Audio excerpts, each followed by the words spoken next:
or just a good setup. Yeah, it's a little tricky. You got to find the ones like that have the defensive tackles, the little tweaks in the scoring that can make them, actually worth something. And same with cornerbacks too. But then you got to, it's tricky. But a lot of guys that are a lot smarter than me have found ways to do really good scoring systems. So Ben, how many leagues are you in, man? I try to keep it like 3 or 4. I mean, what? Yeah, because if I do more than that, I get screwed. I did like 6 last year. That was way too much for me. So yeah, 3 or 4 is good. I cut back from 45 to 20. So. Yeah. I mean, how do you keep track of anything? I was having trouble keeping track of stuff. That's why I cut back. But yeah, I don't know. Like, I feel like it's dynasty. Like you don't have to, especially the deeper leagues, you don't have to like patrol the waiver wire as much as you do like in redraft. And, like if you miss, there's really not like a bunch of huge, pickups throughout the season. So I didn't feel like I missed that much, but it was too much. That was way too many. I know guys that have hundreds and I don't know how they do it, man. Sure. And I don't even know how they get it by their wife either. Like if my wife knew how much money I spent on 20 leagues, she would murder me, like just straight up murder me. Oh, I mean, yeah, that too. Like, yeah, like so expensive if you're in more than 5. Exactly. Right? But part of it is you have to play different styles to keep yourself entertained, right? Right. Like, I only really like Dynasty. I'm not entertained by redraft anymore, and so that's all I have time for is the 3-4 leagues. But I mean, if you're playing a bunch of redraft leagues, I think I could see that. Right. Yeah, my only redraft is my home league, and just because we've had it for 10 years, so yeah. Whatever, But yeah, the worst part about having so many is that you watch a game and everybody is on one of your teams, so you're like, or everybody's playing against you somewhere too. You're like Christian McCaffrey. Oh shit, I'm playing against him 3 times too. So yeah. There's really no like it kind of sucks. There's no rooting interest because right. It's definitely different. So, all right, guys, let's get rolling. Ben, I want you to talk like quite a bit about what you guys do. Like right at the beginning, I'll kind of try to prod you along with questions and things. Sure. So I'm excited about some of this stuff. Like I just recently started. I think I just recently started following you and watching what you're doing and stuff, and your draft breakdowns and everything. They're really good. I like the videos you guys do. They're pretty amazing. I've just started making my own videos, and I absolutely love doing it. If I could find some way to make that my full-time job, I would do it. Oh yeah. Like I love cutting up videos, man. It's just I do it all day at work in the background, and I just absolutely love it. So yeah. What do you do for work? I work in IT. So okay. I can just, in between calls of people bitching about their passwords and stuff like that, I can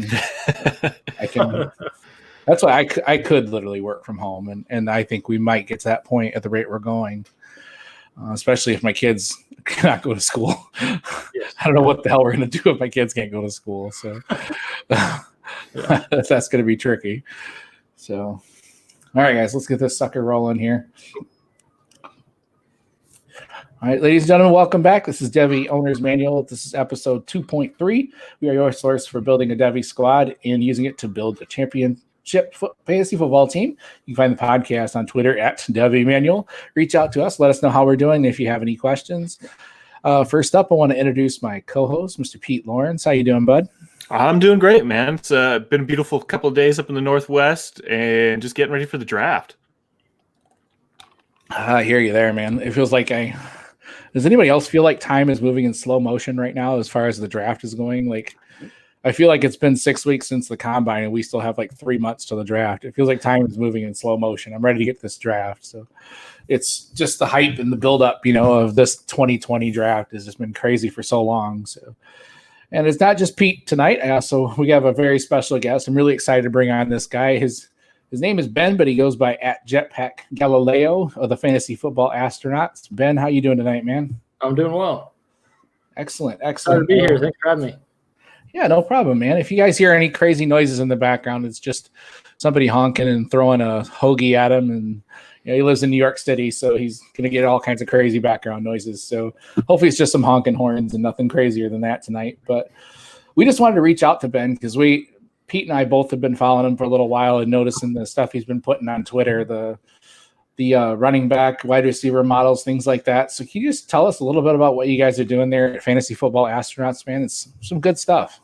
Sure. So we're a group of guys that all played football together, and we just loved fantasy football. And so we started putting stuff together that we felt like there was a little bit of a hole in some of the content that's out there. And so if you remember Draft Breakdown being a pretty big deal with getting access to all the college film of guys, we brought that back. And so I spent a lot of time doing cut-ups this season.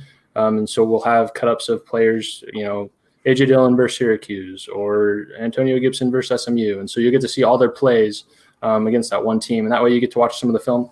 And so there's other guys on YouTube doing that, but that's one of the main things that we do. And we just tried to collect all of the YouTube videos and then put them in one spot. So on our website at which is FF Astro, like a huge video library of everything. It's like easily organized. So that's one of the things that we're really proud about. But then you also brought up some of the models that I've been working on too. And that's another thing that I've really enjoyed getting into most recently. But just building models is like a new thing for me. I'm a chiropractor and I'm like a football player. And so watching film has been most of what I do. And then the model building is more of like a new thing where I have something competitive kind of where like other people, I can look at their models and be like, oh, maybe I can beat that. And so that on my end of things, that's fun for me to get into. But yeah, that's been my goal has been, okay, what if I have the film side, that's great. How can I quantify that? How can I objectify what I'm finding from both like an analytics perspective and then also like building film grades and creating my own stats with what I'm seeing on film, create objective metric. One of the things that Galileo says is he says, make measurable or measure what is measurable and make measurable what isn't. And like that to me is kind of why I became who I am or why I want to do what I do, because like the ability to objectify something is totally there in fantasy football. It's just we don't always do it and we rest in this like, oh, that's subjective, it's film. Or, oh, this is just your opinion because of this. And like, okay, let's pull numbers out. We can build something where we have something to make it objective. Let's just do that. So right. Yeah. I'm blown away. If anything I suck at is the analytics side. And so that's why I trust guys like you and Peter Howard. And like, I'm looking at your pinned tweet right now with the rookie wide receiver model that has age adjusted points per game, team rating, conference modification, breakout age, dominator rating over average. It's beautiful. That's really good stuff because I've always been like the film guy. I love watching the film. But I always like having the analytics side to kind of balance out, to make me look twice too. And these breakdown videos you guys have, it's an impressive library. It's incredibly impressive. I'm just thumbing through here, and I mean, I could probably mow through a bunch of those every day at work. So that's what that's what I do at work if I'm bored too. I just mow down these videos, and it's good stuff, man. Really, really good stuff. You guys are doing some great stuff over there. So awesome, thanks. Good to hear. I was a little worried because Dwight asked me who we want to get on the show this week, and I've kind of secretly had jetpack and all this stuff. Kind of been looking at it myself, and I haven't shared as much as I want because I don't want all my other league mates to catch on to these things. But I'm happy to have you on, man. Happy to talk, and yeah, these breakdowns are great. You talked about Draft Breakdown going away, and now the service you guys are providing by bringing those things and putting them on there so people can view some tape. And you're doing a really great job just putting that your wide receiver model up there, and it's easy to read. It's very easy to look at and break it down. You do have a podcast episode called "Anyone But Carry On," which I don't endorse at all. But other than that, I'm a huge Carry On fan, despite the fact that I don't think he'll ever put together 16 games in a season ever at the rate he's going. So, still a fan though. Anyways, yeah, no, good player. I just got to stay on the field, It's frustrating when you get guys like that. So yeah. All right, so we're a couple weeks out from the combine, so we're just going to kind of step back. We have not done a combine review on here, so we're just going to kind of go back through. Everybody's had some time to look at the charts, the analytics, the RAS scores. I'm a big RAS guy. I love seeing what Kent Lee Platt does over there at with his Math Bomb guy. I like watching the RAS. I've been checking those out lately, just kind of diving in a little bit more to the combine. And it felt like there was a lot of guys this year that didn't do a lot of the testing, which is kind of stunk, And then there's guys that have pro days coming up. I think T. Higgins is like tomorrow, I believe. if I remember right. So we got the pro days coming up here pretty quick. Hopefully they go through with them like scheduled. So Jetpack, is there any guys? Jetpack. That's good. I'm fine with that. I like the Galileo. It's cool. That's what everybody else called me. Nobody prior to you guys saying my name, nobody has called me that in the past. You're like Big Bang meets fantasy football. Come on, man. No, I love it. So, all right, Ben, who are you most impressed with the combine? Give us a couple names you really liked.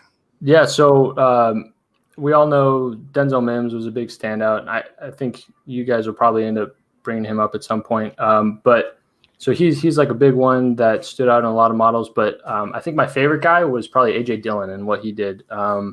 His performance was comparable to like a Derrick Henry and all that. And so you'll hear that name a lot. But I think like from the standpoint of him being so vastly underrated and coming from Boston College, to see him perform the way he did confirms a lot of what you saw on film in terms of, okay, he's not just a plotter, but he can take it to the house, because he'll pump out these long runs and you're like, okay, I mean, how fast is he? Was the blocking that good, or is he just like truly that powerful? And I got good confirmation from that, just from his numbers, I thought. So he's a really good guy.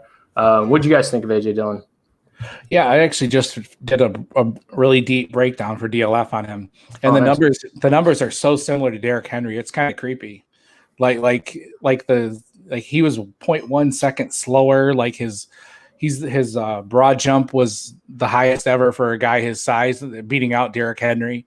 And like their verts were close. Their bench press was only one off. Like it was crazy how close those guys were, and we've seen what Derrick Henry can do. And, it made me go back and watch his tape again, because he had a lot of times where everybody talks about the offensive line that Cam ran behind, and Boston College wasn't much better. And then they also had offenses or defenses that were focusing on stopping Dillon, so there were often times where he had 8-9 guys watching him, and yeah, he'd only get 2 or 3 yards. What do you expect? So, but then you see those numbers, and then you watch the tape and you find those big runs, and you can see that acceleration when he gets that crease, and then he runs somebody over, then he's gone. And yeah, you got to get the right scheme, but I really like him a lot. And I think he's, you could have got him in the mid-second of most rookie drafts, a couple weeks ago, but now after this, he's going to go the end of the first, beginning of the second, probably. So yeah, he's obviously made himself some money at the combine. You in the same boat, Pete? Or? Yeah, being over here on the West Coast, didn't get to watch a whole lot of Boston College, but when I can just clip on and watch some of the clips and everything that you guys are putting together, he's a lot of fun to watch. We've obviously the comparison to Derrick Henry, and I think it'd be smart of the Titans to maybe let Derrick Henry walk. We talk about, do you really want to pay a running back X amount, take up that big chunk of your cap, when, hey, you can go grab the next Derrick Henry in the second round, probably, second, third round. He's probably a day 2 pick at this point, but you can get him there and have him at a much cheaper value, and move on and let somebody else pay Derrick Henry that 20+ mil or whatever he's looking for. Right. Yeah. They're obviously a natural fit, but there are some other teams that, might want to replicate what they've done. So, yeah, you keep hearing that. I don't see him moving on from Derrick Henry, but I think probably it would make financial sense. So, is there like an ideal spot you can see him going, Ben? Or yeah, I think Colts would be a really interesting one, with the strength of the offensive line, and really I'll put AJ Dillon and Jonathan Taylor in the same category of back, right? Where you're saying, okay, he's a power back, he's a fast hammer, he can do whatever he wants on the first and second downs. The question on third down, maybe we complement him with a Nyheim Hines or with a Duke Johnson. So I think Colts, Texans, those kinds of teams are ideal landing spots, or the way that the NFL will see them is probably a better way of saying it. I think both with Dillon and with Fournette, they're better pass catchers coming out of school than Leonard Fournette. We saw Leonard Fournette do really well, but that's like 100% about whatever the coach wants to do and who else is on the team. So if AJ Dillon went to a team where there's a blank space and there's nobody to compete for passing targets, like, great. I'm actually all for believing he can do everything and play all 3 downs. But because the market is so saturated now and there's so much talent, and backs now play all sorts of different roles, or you have so many guys to do different things on the field, I think he'll end up being a first, second down guy. And a team like the Texans, where you can fill into a Carlos Hyde role, I mean, he'd be fantastic in. Like Carlos Hyde just had 1,000 yards rushing, and like the quietest 1,000 yards rushing you'd ever think of. And if you put AJ Dillon in there, he could be a total monster. Right. Yeah, I like that too. Good one. All right, your second name on the list, I kind of surprised me, but I like it. He had a hell of a good combine. So. Oh yeah, Tristan Wirfs out of Iowa had like just a generational combine as far as talking. So he's an offensive tackle prospect. He's just this huge guy with just the most ginormous legs I think I've ever seen, and just a total freak on like so many levels. And I think wherever he goes, he's going to change the landscape of the rest of his team. And the reason why he's notable for me, we're talking fantasy, right? The reason why he's so notable for me is because you get a guy like that to have a like Lane Johnson level combine or a Teron Armstead level combine. And we're talking about changing the way the game is played for that team, where Teron Armstead is with the Saints now. And you can put Alvin Kamara in there. You can put Mark Ingram in there. It doesn't matter who, that offensive line is so strong. They're strong all the way across the board, but Teron Armstead is like one of their main pieces that they can feature. And Lane Johnson is kind of the same way with what they're able to do with the Eagles. They add these really athletic tackles, and then that gives you flexibility to do all sorts of different things in the run game.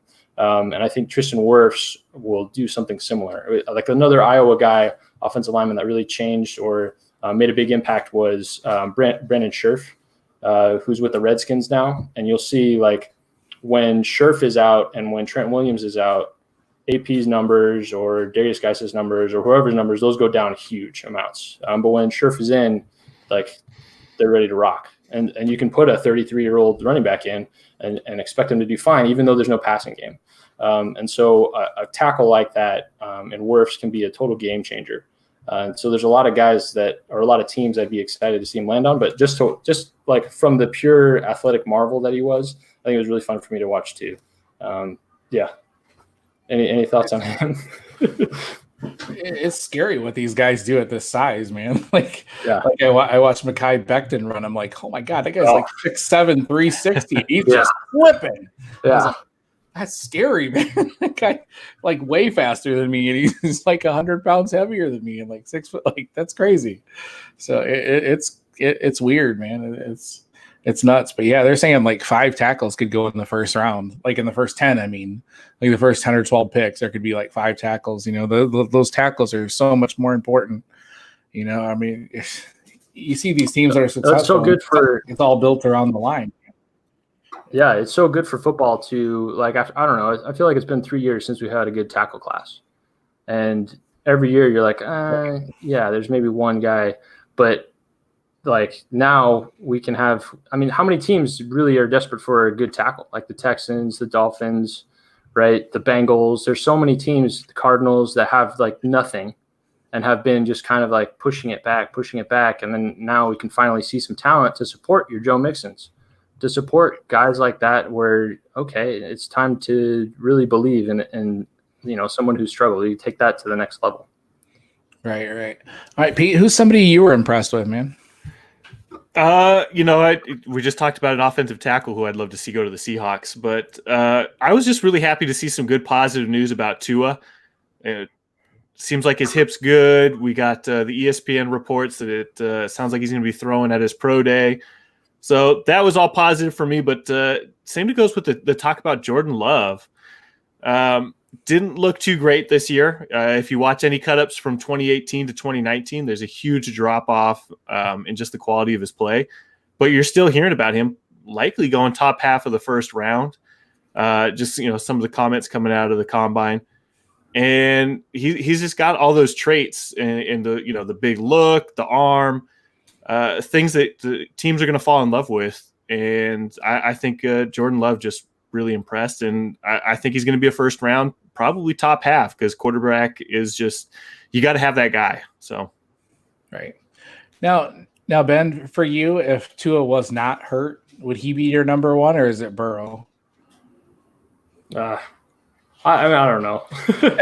I love asking that question. I don't know. I think we can all say, everybody would say Tua was everybody's number one when he was healthy. Right. And then Burrow performed and Tua got hurt. And so, yeah, I don't know. For me, it's going to be all about landing spot. How are the weapons? Do I believe in the offense? And like if Tua goes to the Chargers, maybe Tua is my number one, right? I'll frame it that way, right? If Tua goes to the Redskins, I'm like, I'll take Burrow. How's that? Yeah, I like that. You know, one of the things we've been talking about for like the past year, right, is Tua to the Dolphins. It's going to happen. You know, early at the season, it was they're going to be the 101 pick. They're going to get Tua. They won a few games, but you know they're still 105. Tua got hurt. Now he's going to fall a little bit. What if the Dolphins keep kicking it down the road? You know, next year you got Trevor Lawrence, you got Justin Fields. You know, why not just keep hammering O-line, defense, build that team around, and then you get your quarterback? It's something you might see, so just kind of talking crazy. No, it's not entirely crazy, but the problem is they haven't, you know, if they do that, they probably have enough talent to win 6-7 games, which could take them out of that running. You know? So, like this year, they screwed up and won a couple games, but so, you know, give them a couple more. You know, they've got like 13 picks in this draft, so yeah, they could really, you know, make marginals, you know, like leaps forward. So, and Jordan Love, man, I just don't know what to make of him. Like, I'm not big on a guy that just you want to believe in the traits. You know, I want to see it. You know, especially from Utah State. You know, against lesser competition. You wanted to see him tear it up, you know, and then I guess I didn't get to see much of him during the Senior Bowl, but I heard he didn't do well that week either, you know. So no. I just don't know what to make of him. He's just the guy who honestly will just need a couple years. You know, he'll need a couple years to sit at least, and who knows what we'll have then. So, you know, he's definitely one that can't be thrust in right away. So, all right, you got another guy that you were impressed with, Ben? Yeah, Clyde Edwards-Helaire probably is not going to show up on a lot of combine hit lists because of the 4.6 that he ran, but I thought he had a fantastic time, smooth in and out of breaks, good with his hands, like really clean to see. It's nice about the combine is you can watch everybody do the same thing, and like you can confirm, okay, you know, what I see in film is not just he beat that guy because that guy was playing bad defense, but he really does have smooth hips and clean hands when he runs his angle routes. And so to see that from Clyde, I thought that was pretty good. His footwork on like the Deuce Daily drill is another thing that I thought was, you know, he's pretty smooth with that. So I'm not too concerned about running a 4.6. Don't really care at all for him. And so, yeah, I would still put him in there in my top 5 running backs, and I'm very happy with, you know, who I think he'll end up being. On my end, I'm thinking, okay, like Brian Westbrook or Devonta Freeman is a really popular comp where Devonta Freeman's like a 4.58 guy. And so those are the kind of players where you can have prolific NFL careers. You don't have to be super fast. If you're versatile and you understand the scheme really well, and you can execute and you're tough like he is, I mean, he checks all those boxes. So a 4.60, I'm not too worried about.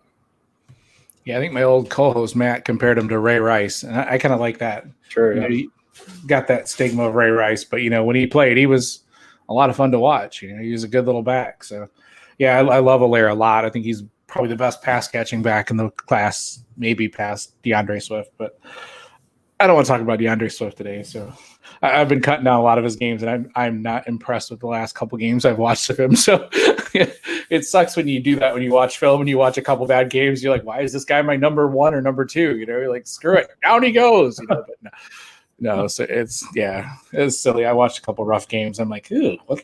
Why is there? You know, anyways, whatever. So you got another guy for us, Ben? I like the next. Oh no, you can't talk about this. Everybody's talking about him too much. Who? Pound the table for Antonio Gibson for 6 months. Oh yeah, everybody's talking about him. It's pissing me off. Well, he was a total stud. So for me, his fit is going to be at running back, and so wide receiver combine wise, his performance is, you know, pretty good. But to run a 4.39 at, I think it was 228. That speed score is higher than Jonathan Taylor's, and like performance wise, he's in the ballpark of like he maxes out my running back combine score. And so, like, I'll put my combine score together. It's mostly just for running backs. It's just 40-yard dash, weighted adjusted speed. It's going to be the highest correlation, but he's maxing out that range, and so I think, like, from the standpoint of, okay, is he fast? Is he tough? Is he versatile? Can he run routes and catch? Like, yeah, he can do all those things. I don't think he's good enough to play receiver in the NFL, but you don't need that running back. He can be the next Ty Montgomery, and that's kind of where I'm going in terms of the way that I'm thinking about him. A more explosive version of Ty Montgomery. Right. Yeah. He's the guy I love watching him. I was watching Gainwell and I was like, who's this guy? You know, and every time he touched the ball, he only had 71 touches and scored 12 times and 1,100 yards and was returning kicks for touchdowns and just doing everything. And he's just crazy explosive. And then you see that and you're like, oh, this guy's a little guy. You know, he's not little. He's huge. 6 foot 228. He's a big dude and he can move, man. So, yeah, I'm curious to see what team gets him and what they do with him, because I think he can move all over like Ty Montgomery. So, yeah, good one, man. But now everybody's onto him, so now I'm kind of irritated. So, like, he actually was like retweeting my tweets about him and stuff, and now he's too big for that. So, I'll go back to I'll just go back in my little hole. Anyways, all right, Pete, you got another name for us, man? Yeah, I really like that Ty Montgomery talk, and we're going to bring it right back out to the Pac-12 when I talk about Eno Benjamin. Happy to see him weigh in a little bit heavier than we saw at the Senior Bowl. Still maintained a good speed in the 40. I don't think, if you were watching Eno Benjamin, I didn't think he was going to be running much faster than that anyways. And he's a player who, when I watch tape, I really like what he does. Arizona State didn't have a lot of talent. He's got a really great contact balance, spin move, 3-down set. So he didn't blow up the combine, but he didn't disappoint. Kind of like another Pac-12 name I'm going to talk about. So, right, yeah, I was happy to see him do good too, because he's a guy I'm rooting for a lot, because I loved him a lot going into the season. He just had a rough year, and you watch the tape from this year and you see flashes of what he was the last couple of years, but then you just see flashes of him running into people for no reason and running into linemen and you just, yeah. So I'm rooting for him. Definitely rooting for him. So where do you guys have him rated? For me, he's that probably tier 3 of running backs. So you got, Taylor, Swift, Akers, Dobbins, then probably, Clyde Edwards-Helaire, Vaughn, Zach Moss, and then probably Benjamin in that third group, kind of, however you want to rank them, wherever the landing spot ends up. 8 or 9, yeah, ish. Gotcha. Yeah. Sorry, Dylan in there too. So, do you have like a comp for him? Because like all the contact balance guys, you go to like Kareem Hunt, but he's not. No, he's not Kareem Hunt. I don't know really where to put him. I think for me, like I said, he's that tier 3. I was a lot higher on him. I'll say that coming into the season, but he's going to probably get some decent enough draft capital where he can kind of hang around. Is he probably going to be a guy you're going to start? Is he going to be an RB? He's not an RB1. He's not going to end up being probably maybe at best he's a late RB2. I mean, hopefully you get like an RB3.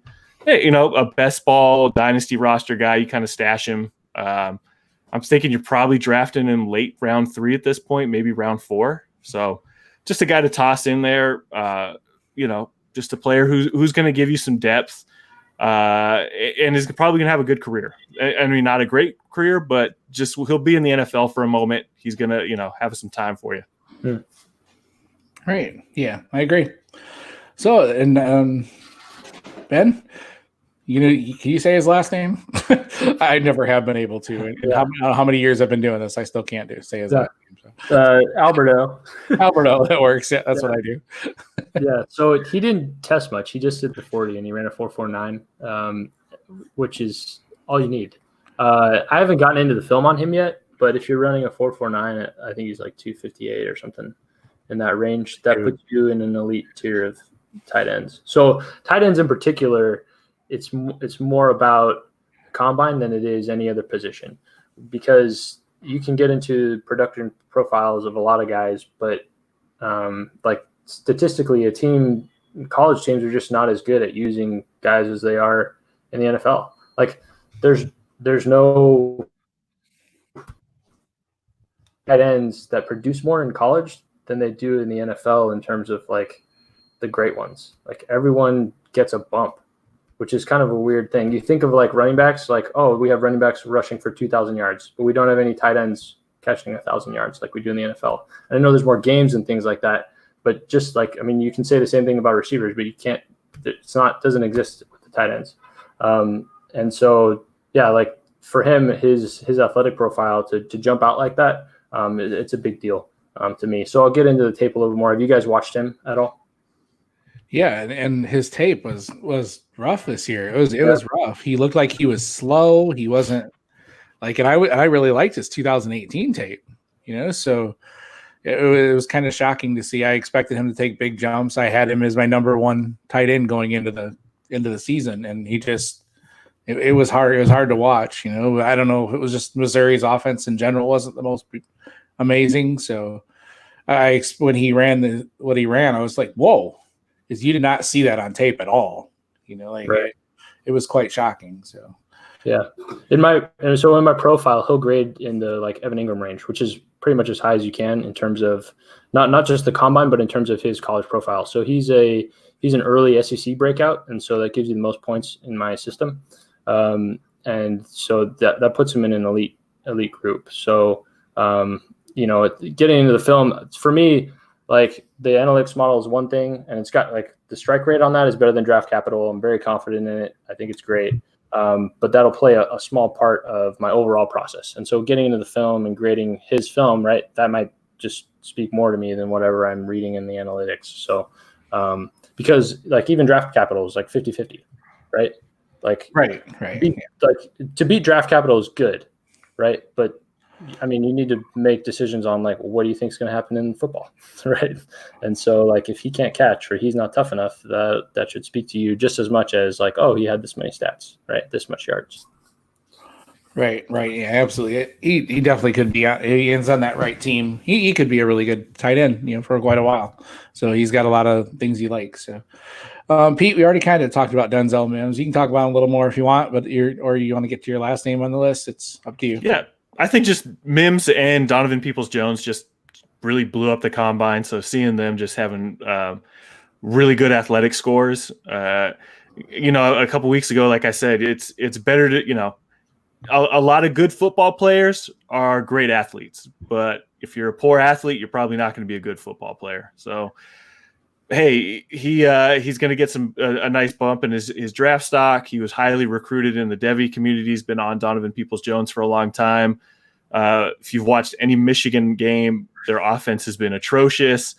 So, we can make all these excuses for Donovan Peoples-Jones. That said, he still didn't look very good on the tape. But he's going to get a nice little bump from this combine score, which should help him with some draft stock. What's he going to look like? Is he going to be Paris Campbell? Is he going to be some of these guys who had some really great combine scores last year, but we haven't seen much out of them, whether injury or, anything of that nature.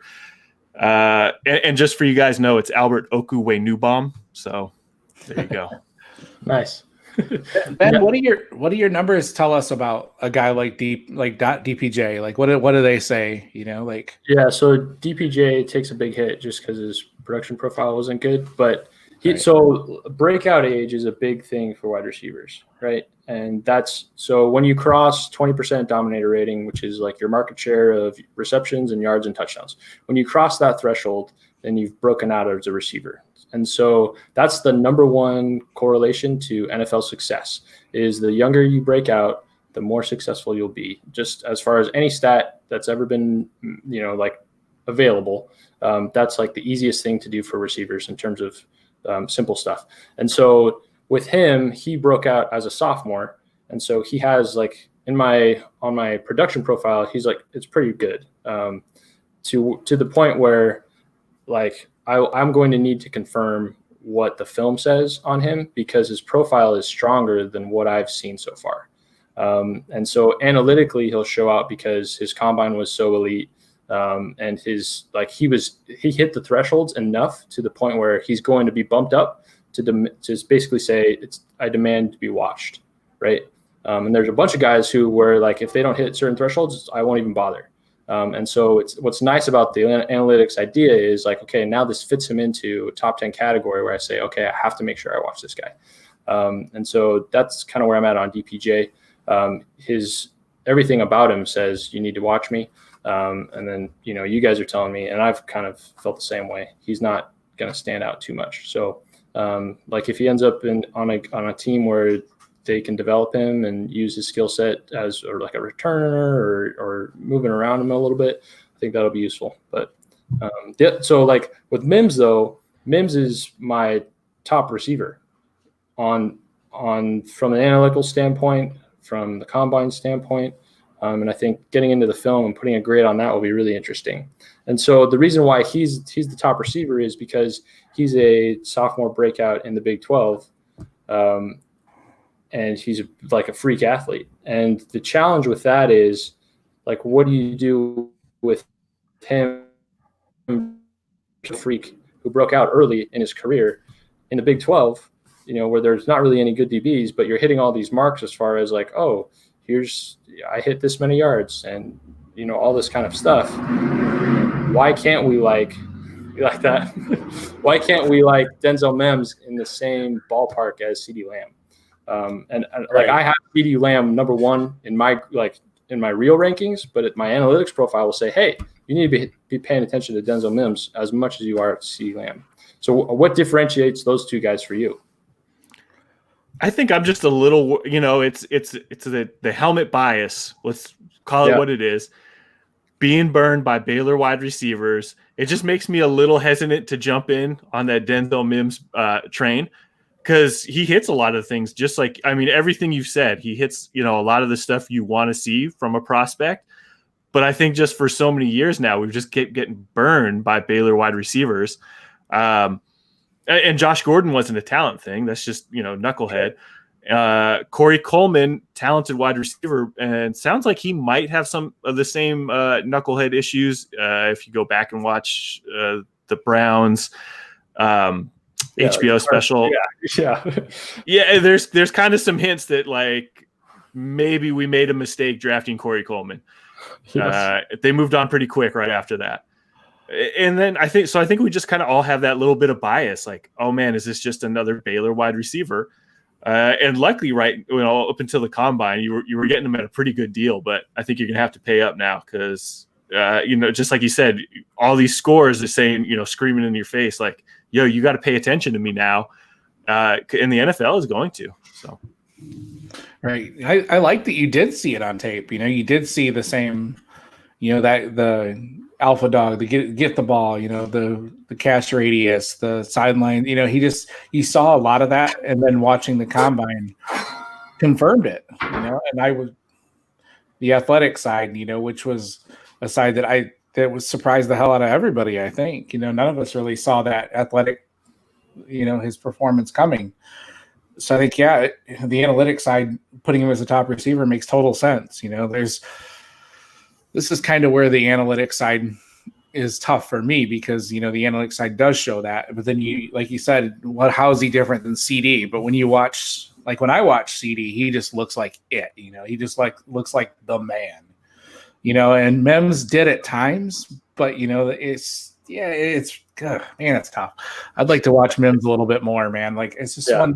I haven't spent a lot of time on his tape because I know he didn't have a lot of those games, those 7 catches for 230-yard, 3 touchdown games, that all the big receivers seem to put up. So it was kind of weird not having him do that, especially in an offense that threw as much as they did. So sure, yeah. So he had a game against Oklahoma where he had no catches. Right. And it was like, what was he hurt? And so we have that game. I cut up that game because I was like, what the heck's going on? And part of it is it's the quarterback situation and everything that's going on there, and they're a one read kind of system. So it's all very interesting. But to me, I think the difference between him and CeeDee Lamb is the consistency. right? Mims can do it every once in a while. CD, is going to do it. And I know that's a big deal for NFL, of course, but to see that consistency, I think is where teams are going to be valuing CD more. But Mims' upside is there. And it might be more than CD Lamb, because he does everything that CD Lamb does. If he figures it out, figures it out mentally and can get the concentration drops under control, he's a freak. CD's a 4-5 guy, can't take the top off like Mims can. Right. Theoretically. Right. Yeah. As far as DPJ, I'd love to get a hold of some of Michigan's all 22. So I could see, what's happening away from the ball, see if he's creating separation, see if he's open, if he's open on all these plays, and Shea is just a piece of, whatever, and is just not seeing him. I'd like to see what happens. I'd like to see what he does, away from the ball. That's one thing that we can't see on a lot of cut-ups, unless you're privileged enough to have all 22. So, yeah, it's just one of those things I'd love to get a hold of some and see, all of it. So, all right. And then one more thing. Now, Pete, you may have to step back a little bit. I might have to nerd out for a minute here with Ben. So, I don't get to talk IDP a whole lot. So, all right, Ben was impressed with the linebackers. Do you have anybody in particular other than Simmons? Or Simmons is a total freak show. You probably watched all the simulcams of him running up against Julio Jones or Christian McCaffrey or Saquon, and just he's going to be so good. The talent in the top 10 of this class is not just with the fantasy players. It's there's so much NFL talent where Isaiah Simmons is probably going to be one of the – I don't mind saying he's probably going to be one of the greatest defensive players of all time. That's how defense works, is you put these freaks in who are good at football and they take over the league. And so he'll be fun to watch in the NFL, and just because we're NFL fans, that's really valuable. But from an IDP standpoint, to see what he can do. But I think why I said the linebackers, or why I put linebackers, is because this is a really fast class. And if it wasn't for Isaiah Simmons, we would be really impressed with the combines that everybody else had. Kenneth Murray was a 4.5 guy. Patrick Queen was a 4.5 guy. Just the good players are fast, and that's awesome to see when there's a baller, and he can also cook too. That's where you want to be. Pete's getting antsy. Here's the sirens. It's like his bat call. I gotta go, guys. No. Yeah, no, actually, you're talking about Kenneth Murray, and I'm not a big IDP guy, but my Seahawks need a linebacker, and he's a guy who I see falling around that range. And I'd love to see him get Kenneth Murray. They tried this whole Michael Kendricks thing, and if you watch the Seahawks, Kendricks can't stay with the ball anymore.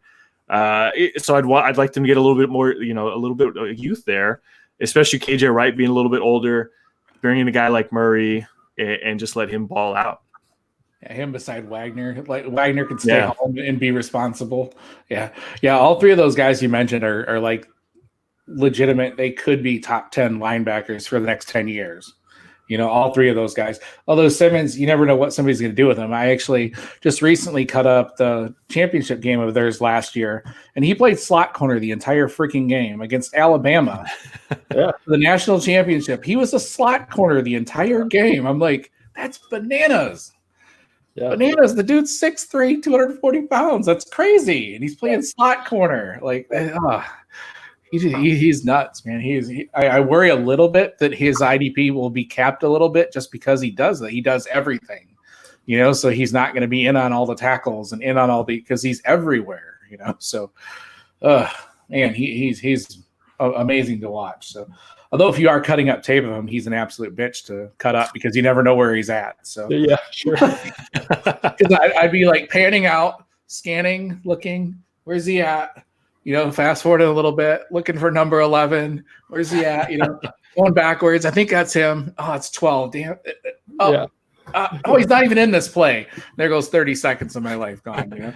So, he is a bear to cut up. So, yeah. I don't know. It's a silly thing, but all right. So we talked about all the guys you guys love. Pete, who disappointed you, man? We're going to go back out to the Pac-12. I hinted at it earlier. We're going to talk two of my favorite, UW Huskies. Savon Ahmed, pretty disappointing time. He was clocked at the pro day last year for UW at about a 4.3, and he came out and run about a 4.6. Luckily, I live kind of around where he's from. I know a few people who are close to him, and there's some reasons for that time. It'll probably get revealed. He hasn't been right for a little while. So those are my excuses. You can see it in how he runs. He, if you watch the combine, he pops up real quick and he's very upright in his running. That's not his normal running. So that'll come. I'm sure that'll come out at some point. And Hunter Bryant, I thought would be a little bit quicker as well. And this is more just about Albert Okuwenubam just kind of jumping up around him. Where I think if you're an NFL team and you got both guys kind of maybe around the same area, being a third round or a fourth round pick, Albert O maybe just jumping up above Hunter Bryant, maybe knocking Hunter Bryant down just a little bit. So, just the kind of the draft capital for Hunter Bryant just might impact that a little bit. Right. Ahmed was one I was hoping would do better. Yeah. Cause I thought he'd make his NFL money being the speed guy, a 4.3. Yeah, he had a 4.3, 4.34, I think, or something at the UW Pro Day last year. Oh, you guys are lying. No way. Man, that was his pro day. Yep. That's crazy. And maybe he's one of those guys you hear about him that they just think they're fast and they don't train for it, and they don't know how to launch out of a block. They don't know how to all those little things that guys do to shave time. And he's like, I'm fast. I'll be good. Oh, yeah, that's the largest discrepancy ever. Yeah, oh yeah, it was. I was when I saw his posted time, I was like, "Well, what the F?" And I know he dealt with this, some stuff during the season, and unfortunately, it's still kind of coming through on him. All right, and then Ben, you got a couple big guys there, a couple big receivers. Yeah, Isaiah Hodgins didn't do as well as I wanted him to. The thing with the receiver class is you need the deeper guys to stand out. And so you can like something about a guy, but in order for him to get any sort of draft capital, he needs to stand out. It's the same thing with Antonio Gandy-Golden as it is with Isaiah Hodgins. Is you needed him to run sub 4.6 basically in order to make it into the third round. And for me, that's the challenge there. I like both of them as far as the contested catch ability. Isaiah Hodgins has great hands. But he'll never be anything more than a possession receiver in terms of the way that the NFL sees him. At least, yeah, I would say just as far as when we're bringing this guy in at camp, he might be a fifth round pick, fourth round pick, probably at the earliest. But in general, people are just not going to expect him to do much just because he didn't stand out at the combine. Tyler Johnson is another guy that I love Tyler Johnson. You guys have watched him play. He's great, I think. And to see him not participate after saying he was going to or making the combine his thing all offseason after skipping all the bowl games and everything, that was pretty big. And then when he did run the routes and things, he didn't look that impressive. He dropped a couple balls, I think. And so, whether it's nerves or anything like that, it just didn't seem like he was ready for the big time. He wasn't ready. That's the whole thing. Yeah, he wasn't. To have Tyler Johnson not be ready after saying, okay, this is all I'm preparing for, that hurts. So I think we'll see him slide pretty big. Yeah, he could be late day 3 now. And yeah, he's one that, you love what he did on the field. On tape, he looked just impressive. Yeah. And he was just dominant and he looked amazing. And then even when I saw interviews at the combine, he just looked like he just wasn't mentally there. And it's like, dude, a guy like you like you said, in this class, you need to do something to stand out. And I was in the same boat as Hodgins too. I liked him a lot as possibly a late guy, and I wanted to see him do a lot better. So your last name on the list is one that I think I heard he was injured. I don't know. I've heard kind of back and forth. So what do you think about Zach Moss? What did you see when you watched him on tape? I mean, I saw a 4.65 is what I saw. I think he's a good back. I think he's a talented back, but I saw 4.65. And when they're like, oh, he pulled his hamstring or whatever, like, sure. But then he competed in all the drills afterwards. Joke. So I don't know who his agent is or how they work that out. But I mean, you can't, like, if you pulled your hamstring, just stop. But clearly didn't. Right. You're just like, we're slow and tried to cover it up. So yeah, I mean, disappointing in that sense. I don't think that he gets a bump into the top 5 or anything like that. Some people were saying, okay, hey, Zach Moss is in my top 3 guys, and I don't think he can sniff that. Yeah, because I think even PFF had him as like the top ranked back just by their little, algorithm or whatever they use, Sure, which yeah. is crazy. He's a good back. You watch his tape and there's a lot to like about him, but he's not overwhelmingly amazing or anything. He's just a good back. Right. Yeah, I think he should have come out last year. Right. If he came out last year, yeah, absolutely. He's a top 4 back, easy. Yeah, because he was recovering from that injury, so he wouldn't have had to do anything in the combine, so he could have kind of just, yeah. So yeah, I don't know. Is that anybody else you guys want to talk about, or? No, I think Ben, you knocked it out there with the Zach Moss. People were like, "Oh man, he ran a 4.6," and dude, if you've watched him, what did you expect him to run? That was right around what he looked like. I think he's going to have a solid career, kind of like maybe a Jordan Howard. It would be the top end, right? That's what you're hoping for, which isn't bad. So, okay, yeah. What do you guys? He was gonna talk to you guys. What do you want to do next? We don't really have to. We can talk about the draft picks if you want. I don't know. It's kind of, or we can go over the ADP. We're kind of. I can talk about it. Whatever, whatever you want. I'm doing okay. Yeah, I think we're kind of like pretty much where we stopped, but we'll go a little bit longer. Well, maybe we'll do the ADP another time. That could be a long talk. So, like going over those lists is. It's kind of cool to look at them, though, to step back and see, who the top 10 in ADP were in rookie drafts in the last, 10 years. It's kind of crazy to see some of those names on there that aren't even in the league anymore. Like they were like, "Ooh, great rookie picks." So, all right. And next up, we're just going to talk about draft picks. This is obviously the time of year where everybody's moving the draft picks, and obviously, I think draft picks, your rookie draft picks that are coming up, will be.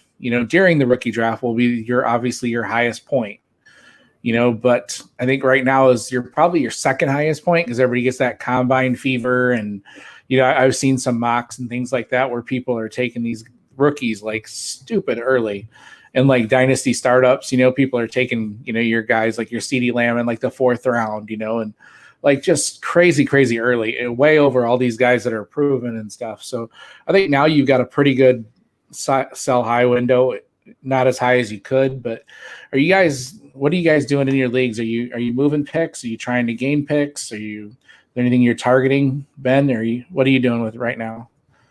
Yeah, so I spent a good amount of the last 3 years gathering picks for this draft in particular, because you can look at this class and you'll know it's going to be great. And then we had probably like 4 guys drop out into the 2021 class, and so in a couple of leagues I'm in, I have like 3 or 4 picks in the first round. And so my strategy there is going to be moving my later, and you can do this, like anybody can do this. I would move my later round picks for next year's, like trade it to somebody who sucks in your league to get like a 2nd round pick in this draft, and then hopefully get a 1st round pick in the next one. And so I think trading down with your later round picks, because this draft is so deep, and next draft is a little bit shallower, but the talent at the top is elite. I think that's kind of the strategy that I'm going to go with. If I have multiple firsts, I'm trading my latest one back, and then trying to sneak up in the next year's earlier draft. Yeah, that's kind of been my hope. Yeah, I think that's perfect. Yeah, it is great. Yeah, because the 2021 class is pretty damn good too. Yeah, I know we say that every year, but sure. Yeah, well, I mean, you could totally say the race ranked ahead of CeeDee Lamb. I don't know where you guys are on that, but I'm in that range of, like if I'm not getting an elite player at 7 or 8. Like I'm okay with trading that back into the 2nd round, where maybe I can pick up like a Brian Edwards or something like that, and then use a 2nd round pick in 2021 and the 1st round pick to move up. So that's kind of where my thought process is at. Right. I also like if you've got a couple picks like that, trade one of those, like a 1.5, 1.6 for like a couple, like a 1.12 and a 2.7 or something, or 2.3. I like that too, because I think this class is so deep. The guys you can get in the middle of the 2nd round are still really, really good, so you can kind of these picks give you a lot of flexibility. I was going to talk to you guys about this one league that I actually commissioned, and I had kind of did that thing where I was gathering picks. I think I had 5 first round picks. They converted to money, and I had the most money in the league by far. But I ended up on a crazy whim. I turned all my money into Sam Darnold, Dalvin Cook, Ezekiel Elliott, Michael Thomas, and Tyler Boyd. And now I have no rookie picks, but good Lord. Pretty good. That's a good haul. That fever, like to get Michael Thomas, Cook, Zeke, all these guys. And I turned them in. I still have a little bit of money. I think I have like $200, but I mean, the top guy has like $2,000. So, I use that rookie fever, and everybody's like, I don't have any money. I'll sell Michael Thomas. I'm like, I'll buy Michael Thomas, whatever. And so there are, if I would have waited to the draft, I probably could have even sold him higher and gotten more. But, so that's Pete. Do you have a strategy you're doing right now, or is it kind of in the same line as what Ben's doing? I like, Ben is kind of the path I'm following. This is since 2018, it's hard to move from these picks because, for years now, we've just been waiting, it's going to be Travis Etienne. It's going to be Taylor. It's going to be Swift. It's going to be Akers. Etienne goes back. A lot of these guys went back who were very excited, even from the wide receiver class. 2021 is going to be another solid class where, if I'm picking in the later half of the first round, hey, I'll give you this pick. You kick me something else in 2020, but hey man, kick me that 2021 first. You got, something of that nature. We have our Heisman to Hollis League. I have a terrible NFL team. I just dealt Thielen and Kareem Hunt. I got Sam Howell. I got, I just try to build up more collegiate players because I have no chance at competing. So where is your team at? Are you a competitive team? Hey, if I'm a really good team, I'm going to capitalize on these 2020 picks who probably aren't going to help me win a league in 2020, except for maybe the top few players. But, they're going to be good down the road. But you're usually your wide receivers aren't going to be wide receiver 1, wide receiver 2 types that first year. So I can trade them for a proven talent who's actually going to help me win that championship if I have a team that's competing. So, yeah, right. I mean, the big key is trading with somebody who's not good. Yes. It's so undervalued, right? Because in your home leagues, it's always like the same couple of guys. Yeah. And they'll see, this 2020 class is the best class ever, right? Yeah. And like, hey, here, take 108. Yeah, they're like, oh man, this whole first round is going to be nothing but future RB1s and wide receiver 1s, and Albert O is going to be the next superstar George Kittle or whatever it's going to be. Sure, yeah. Right, yeah. Because bottom line, most of these picks still are not going to hit. Like most of them, you hope they do. Especially as good as this class looks. I think the hit rate this year will be a lot higher than normal, but. Sure. It's a good class, yeah. Yeah, I think too the value of trading down is exacerbated in this class because like there's a discount player version of the best players. Like everybody's talking about Jerry Jeudy or was talking about Jerry Jeudy because he broke out earlier, he had bigger numbers, or he won the Biletnikoff his sophomore year, and Justin Jefferson is the exact same thing as Jerry Jeudy, and right? Maybe you can get him a little bit later, and it's not a big deal, right? I can trade back 3 picks or whatever from my 104, and I can get Justin Jefferson and not really risk anything. And I'll gain value on that end, but the difference between Jefferson and Jeudy is not all that much, in my opinion.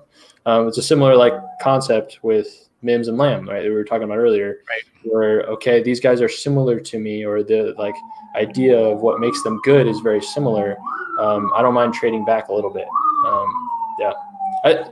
I think the real challenge is going to be the landing spots. And what do you do there? Yeah, it's very exciting. A lot of people are really excited about the landing spots. But that was great timing. Yeah. But there's only so many good landing spots, right? Right. Oh, exactly. And then they'll run out. And it's like, this guy's so talented, but he's playing opposite Cortland Sutton. And so his upside is capped. And what are you guys doing there? When do you feel that opportunity runs out? Oh, true. And just like he's talking, everybody's like, oh, well, player X is going to go to the Chiefs. What happens when the Chiefs don't take a running back? Yeah. Exactly. Yeah. So, yeah, there's players who are going to go to teams where you're going to be like, ah, crap. Or, the Jets decide to eat Bell's contract and draft a running back. Are you still excited about whatever running back then goes to the Jets or, whatever team? You fill in the blank. Yeah. Or like the top quarterback goes to the Bengals.